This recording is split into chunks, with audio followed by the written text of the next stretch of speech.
Əziz şagirdlər, siz hazırda Hilal kurslarının təşkil etdiyi mövzu sınaq imtahanı 4-ün tarix suallarının video izahına baxırsınız. Bu videoda suallar addım-addım təhlil ediləcək, düzgün cavabı aparan məntiq və əsas açar məqamlar izah olunacaq. Məqsədimiz yalnız doğru variantı tapmaq deyil, həm də sualı düzgün oxumaq və tarixi düşünmə bacarığını formalaşdırmaqdır. Diqqətlə izləyin və izahlar zamanı qeyd aparmağı unutmayın. Birinci sualdan, daha doğrusu 76 sayılı sualdan başlayaq. Birinci və ikinci Rusiya-Qacar müharibəsi arasındakı dövrə aid deyil. Birinci Rus-Qacar müharibəsi bilirsiniz ki 1813-cü ildə bitib, ikinci Rus-Qacar müharibəsi də 1826-cı ildə başlayıb. Deməli, bizdən tələb olunan bu dövr arasındakı hadisələri bilmək və baş verməyən hadisəni də tapmaq. Bilirsiniz ki, bu dövrdə deməli, Gülüstan müqaviləsi imzalanandan sonra Rusiya Azərbaycanın şimal torpaqlarında müstəmləkə rejimi yaratdı. Ölkəni sərt qanunlarla idarə etməyə başladı. Bu olmuş hadisədir. Daha sonra erməni, rus və digər xalqların torpaqlarımıza köçürülməsi ifadəsi var orada. Eyni zamanda xanların hakimiyyətdən uzaqlaşdırılması və ağır vergilərin qoyulması. Bu da olmuş hadisədir və sərvətlərimizin talanıb Rusiyaya daşınması. Olmayan hadisə, yəni aid olmayan hadisə Rusiyanın Osmanlı sərhədlərinə çıxaraq Cənubi Qafqazın işğalını tamamlamasıdır. Bu hadisə aiddir 2-ci Rus-Qacar müharibəsi dövrünə. 2-ci Rus-Qacar müharibəsindən də bəhs olunanda, mövzu 17-ci mövzuda orada qeyd olunur ki, Rusiyanın məqsədi Naxçıvan və İrəvanı işğal etməklə Osmanlı sərhəddinə çıxmaq və Cənubi Qafqazın işğalını tamamlamaqdır. Və bilirsiniz ki, 2-ci Rus-Qacar müharibəsi dövründə bu istəyinə nail olur. Ona görə də bu 1813-26 arasında yox, 1826-28 arasında baş vermiş hadisə olduğuna görə cavab burada bir daha deyirəm B-dir. Davam edirik.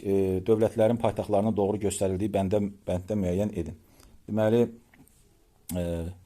Səlcuqlu Şirvanşahlar sacilər. Bilirsiniz ki, Səlcuqlu dövlətinin paytaxt şəhərləri Nişapur və İsfahan, ona görə də 2.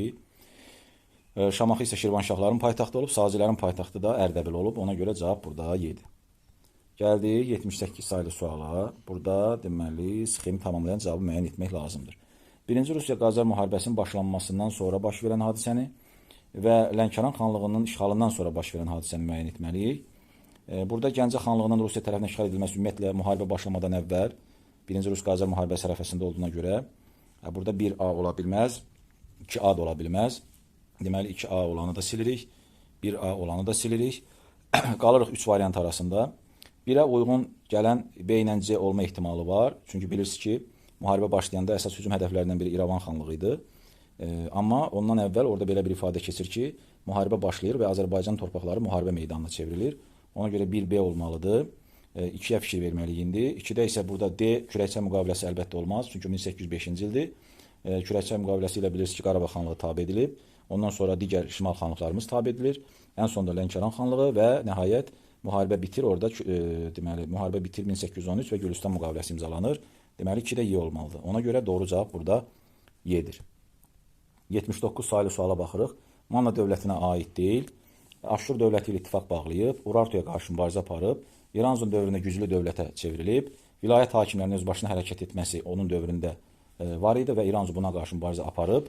Amma bütün Azərbaycan torpaqlarını birləşdirən qədim dövlətimiz, o cümlədə Manna dövləti ola bilməz. Ona görə də bu aid deyil. Doğru cavab D-dir. 80 sayılı sual 1813-cü ildə baş vermiş hadisə əlbəttə ki, Gülüstan müqaviləsidir. Davam edirik.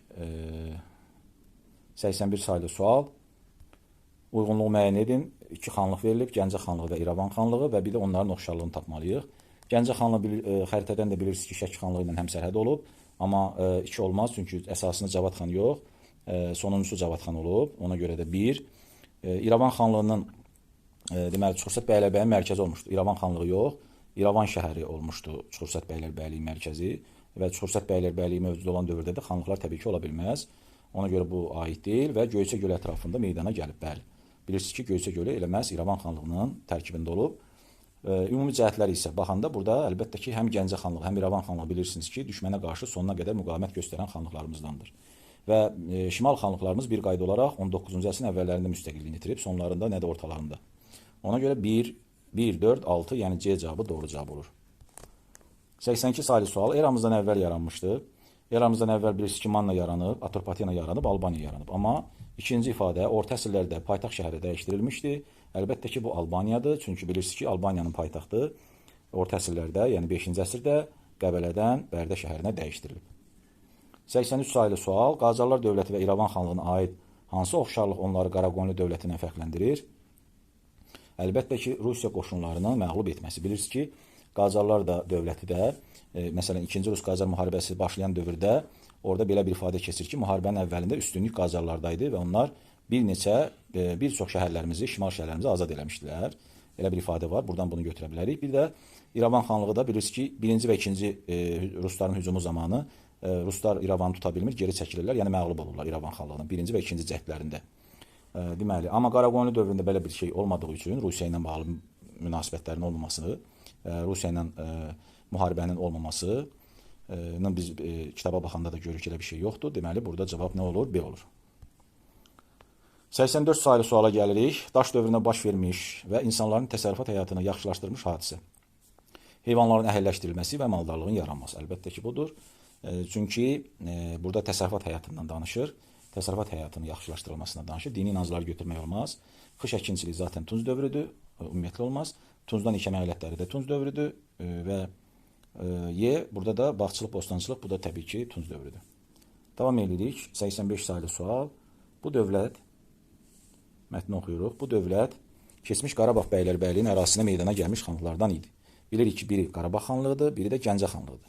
Davamını oxuyuruq. Bu xanlıq 19-cu əsrin əvvəllərində Rusiyanın işğalçılıq siyasətinə qarşı sona qədər mübarizə aparmış, Rus qoşunlarına qarşı ciddi müqavimət göstərmişdir.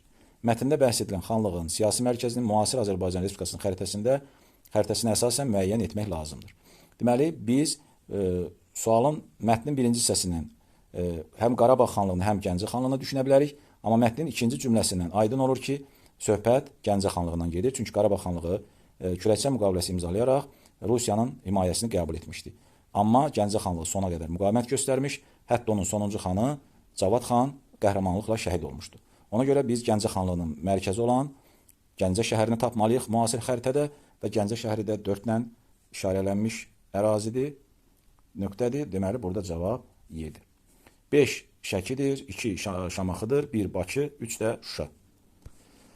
Əlbəttə ki, burada ola bilsin ki, bəzi şagirdlərimiz Qarabağ xanlığını düşünüb, Şuşanı da götürə bilər, amma burada yenə deyirəm, mətndə söhbət Gəncə xanlığından gedir və onun mərkəzi Gəncə şəhərindən. Davam edirik.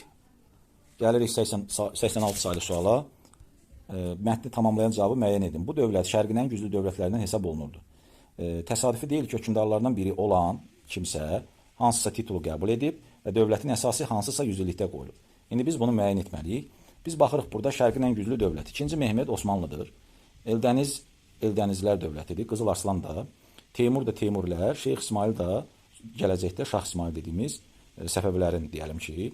Amma bunların, məsələn, bu dövlətlərin Osmanlı da, Eldənizlər də, Teymurlər də və Səfəvilər də şərqin ən güclü dövlətlərinə hesab olunurmu? Bəli. Əslində bütün dövlətlərə uyğun gəlir. Ona görə də biz nəyə baxacağıq burada? Mehmet ola bilər. Amma Mehmet sultan titulda qəbul edib. Amma 16-cı əsrdə yox. Çünki 15-ci əsrin ikinci yarısında biz onu Ağqoyunlarla danışıqlar apararkən görürük, mübarizə apararkən görürük. 15-ci əsrin ikinci yarısında Həsən Padşahın. Bunu çıxırıq. Şəmsəddin Eldəniz sultan titulu götürməyib.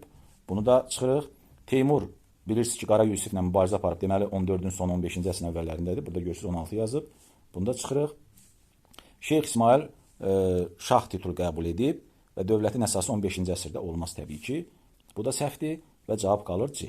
İndi cümləni bir daha oxuyuruq. Bu dövlət şərqin ən güclü dövlətlərinə hesab olunurdu. Eldənizlər hesab olunurdu 12-ci əsrdə? Bəli. Və Dərbənddən İran körfəzinə qədər böyük bir əraziyə sahib idi. Və onun hökmdarlarından biri, Eldənizin evladlarından biri, Qızıl Arslan, sultan titulu götürdümü? Bəli, götürdü və neçənci əsrdə? 12-ci əsrdə. Ona görə də burada bir daha deyirəm, cavab C-dir. Davam edirik. 87 sayılı sual. Xəritədə ştrixlənmiş cizgilərlə işarə olunmuş xanlıqlara aid ümumi cəhdi müəyyən edin. Deməli, burada biri Qarabağ xanlığıdır uşaqlar, biri də Naxçıvan xanlığıdır. İndi biz Naxçıvan və Qarabağ xanlığına aid ümumi cəhətləri tapmalıyıq. Qeyd edelim ki, bu Kür çayıdır. Buradan axan isə Araz çayıdır. Bu bizə lazım olacaq. Deməli, Qarabağ xanlığı ilə həmsərhəd olmaq. Qaradağ xanlığı ilə. Qaradağ xanlığı da bu hissədir, bilirsiniz. Deməli, baxırıq buradan. Bunu silim, tam aydın görünsün. Görürsünüz, baxın burada Qarabağ xanlığı, Qaradağ xanlığının həmsərhəddimi? Bəli. Naxçıvan da burada az bir hissədə həmsərhəd kimi görsənirmi? Bəli. Deməli, oxşarlıqlardan biri Qaradağ xanlığı ilə hər iki xanlığımız həmsərhəd olub. Gülüstan müqaviləsinə görə Rusiya hakimiyyəti altına verilməsi bu ancaq Qarabağa aiddir. Çünki Naxçıvan Türkmənçay ilə verilib və ona görə də biz 2-ni çıxırıq. Oxşarlıq ola bilməz 2 ilə başlayanları və sonra davam edirik. Görürsünüz 3 və 3 burada var. Kür-Araz çayları arasında yerləşən Azərbaycan torpaqlarına meydana gəlib. Bəli, gördünüz, bayaq çəkdim.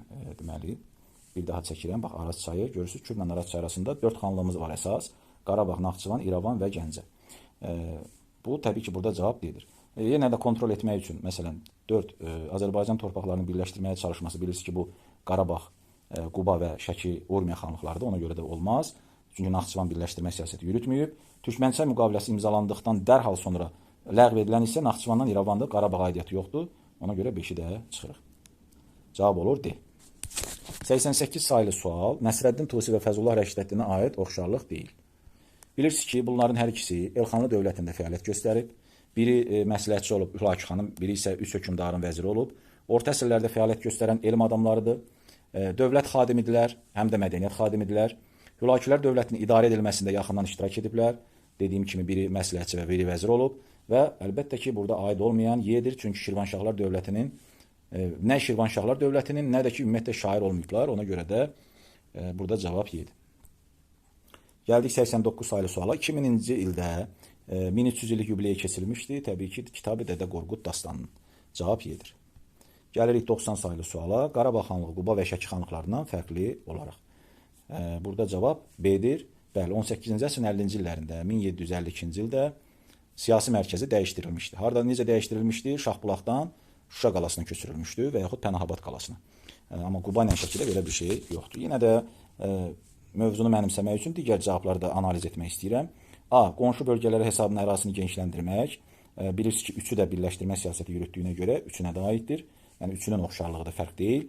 Rusiya əyalətinə çevrilmişdi. Üçü də şimal xanlığı olduğu üçün bilirsiniz ki, Rusiya bu xanlıqlarımızı işğal edəndən sonra onları əyalətə çevirmişdi. Üçünə də aiddir. Şamaxı xanlığı ilə həmsərhəd idi. Şamaxı xanlığı ilə bilirsiniz ki, Qarabağ xanlığı da həmsərhəd idi. Quba xanlığı da Şəki xanlığı da. Ona görə də bu da hamısı üçün oxşarlıq sayılır. Azərbaycan torpaqlarını birləşdirmə siyasəti yeritmişdi.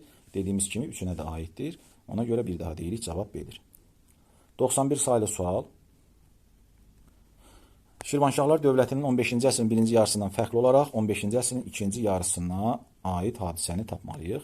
Deməli, burada öncədən mən elə doğru cavabı deyim. Burada cavab əlbəttə ki, Ağqoyunlu dövləti ilə müttəfiq olması. Çünki Ağqoyunlu dövləti zaten 15-ci əsrin ikinci yarısında yaranıb, birinci yarısında Ağqoyunlu dövləti yox idi. Ona görə də Şirvanşahlarla Ağqoyunlular arasında müttəfiqlik əlaqələri məhz 15-ci əsrin ikinci yarısında yaranıb. Digər cavablara baxanda Qaraqoyunlu dövləti ilə həmsərhəd olması həm birinci, həm ikinci yarısında olduğuna görə oxşardır. Bir digər Azərbaycan dövlətinin asılılığında olması 15-ci əsrin ikinci yarısında olmayıb, amma 15-ci əsrin birinci yarısında Qaraqoyunlardan olub, bu da səhv olur. Şeyx İbrahim tərəfindən idarə edilməsi, o da 15-ci əsrin birinci yarısıdır, Qara Yusifin dövründə. O da olmaz. Cəlalilər və Teymurlərlə hakimiyyət uğrunda mübarizə aparmaq da, bu da tam tərsinə ikinci yarısı yox, birinci yarısıdır. 92 sayılı sual. Marağanı ilk dəfə paytaxt şəhəri çevirən Azərbaycan dövləti, təbii ki, Sacıqlılar dövlətidir. 9-cu əsrin sonlarında yarananda iş paytaxtı olub Marağa, daha sonra da Ərdəbili paytaxt şəhər etmişdi. Xəritədə ulduzla işarələnmiş dövlətin Azərbaycanla bağlı siyasətini müəyyən edin. Azərbaycanla bağlı.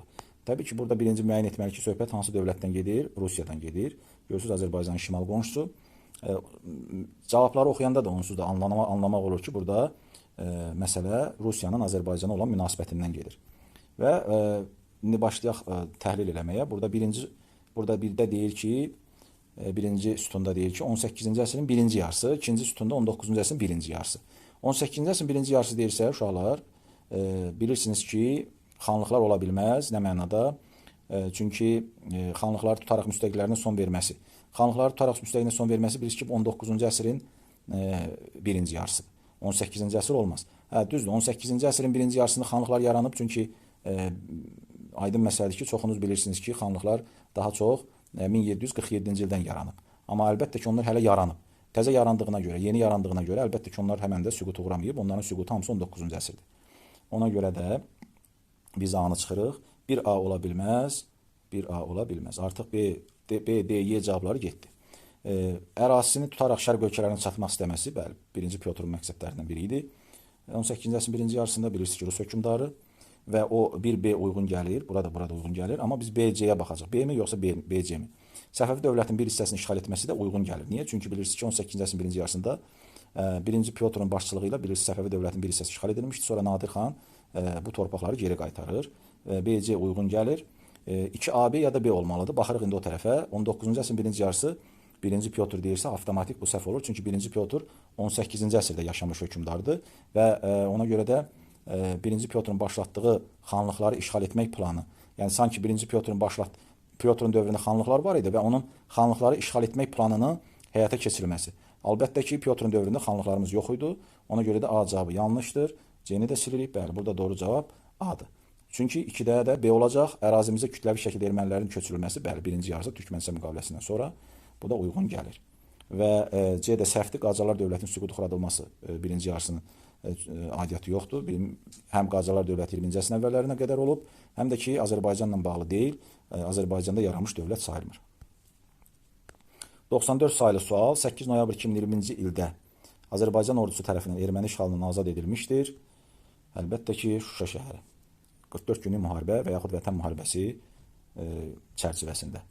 95 sayılı sual. Ağqoyunlu dövlətinin hökmdarı Həsən Padşahın xarici siyasətinə aiddir. Biz Həsən Padşahı nəzərdə tutmalıyıq və xarici siyasətini nəzərdə tutmalıyıq. Baharları məğlub edərək dövlət qurması, Baharları məğlub edəndə Həsən Padşah bəy idi, bilirsiniz və bunu götürmürük. Bir aid deyil. Səfəvi ordusuna məğlub olaraq Təbrizi itirməsi, bu da aydın məsələ ki, Həsən Padşahla əlaqəsi yoxdur. Onun varisləri dövründə olub. 1-2-ni çıxdığımıza görə qalırıq bu iki variant arasında. Sultan II. Mehmedə qarşı mübarizə aparması, bəli, və məhz onun Osmanlının şərqə doğru irəliləməsinə mane olmağa çalışması, bəli, bunlar xarici siyasət. 3-4.